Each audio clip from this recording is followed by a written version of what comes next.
Hi, I'm Pamela Moore with Chase International here in Northern Nevada. And if you've been thinking about buying, but you're feeling stuck waiting for that perfect time, you're not alone. And listen, it's a fair question.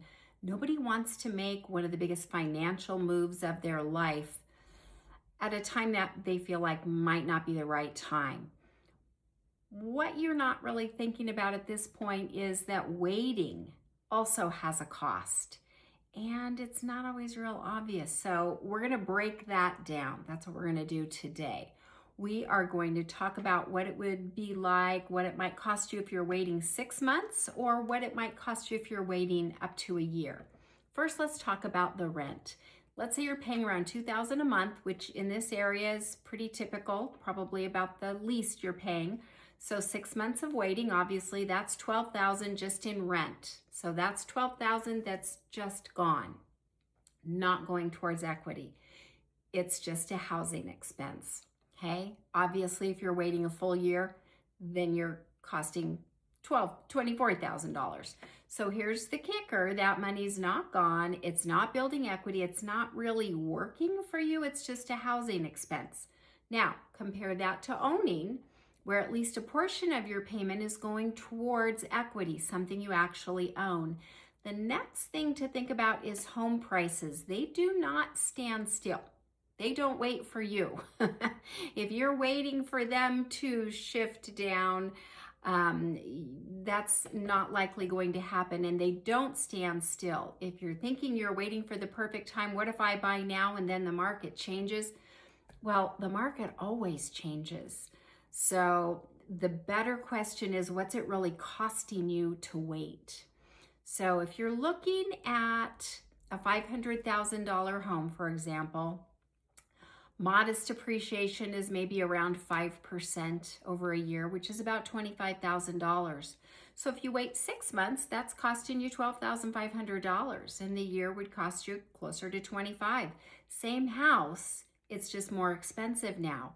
You're going to want a bigger down payment. You may have a higher loan, probably a higher monthly payment, and the house didn't probably improve during that time. The other section to consider is interest rates. We don't know what they're going to do. They could shift down. If they do, you can always refinance the loan that you have to that lower rate. However, if they shift up, now your buying power is less. So if you're looking for something around 6.25% right now, maybe a year from now it might be 6.75. Not a huge difference, but on a typical loan, that might come out to around $150 or so each month. So over time, over 5 years, that's $9,000. Over $50,000 the life of the loan. Same house, different timing, very different cost. So let's put it all together: the rent, the appreciation of the property, the change in interest rates. Let's stack it all up. If you wait your 6 months, you're losing $12,000 in rent and around $12,500 in price increases. So that's around $24,000 in impact. If you wait a year, you got $24,000 in rent, $25,000 in appreciation, plus a different monthly payment. So it could be $50,000, $75,000. That's the part that people don't really extrapolate all the way out. Okay. Now, I want to be very clear. Waiting is not always wrong by any stretch. If you are working to stabilize your income, perfect. Take that 6 months, get that nice stable income happening. If you're working on credit, if you're building your savings, then waiting a strategic amount of time might be the smart move. But if you're financially ready and just waiting for that perfect market, that's where it can get expensive, because the market will change. It always does. Instead of trying to time it perfectly, a better strategy is to really understand what your options are and what all your different choices are going to cost. So if you're wondering if now is the right time, let's get together and actually look at the numbers.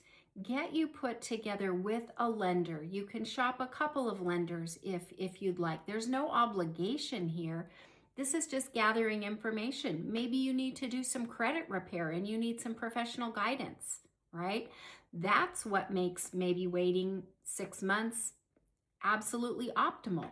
Use those 6 months strategically as you've been guided by a professional. Here's what to do to get those credit score numbers up 10, 20, 50 points.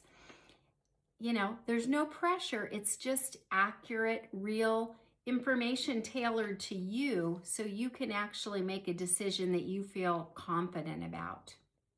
If this was helpful, please like it, subscribe, share it with someone else who had the same question. My name is Pamela Moore, and I look forward to seeing you next time. Take care.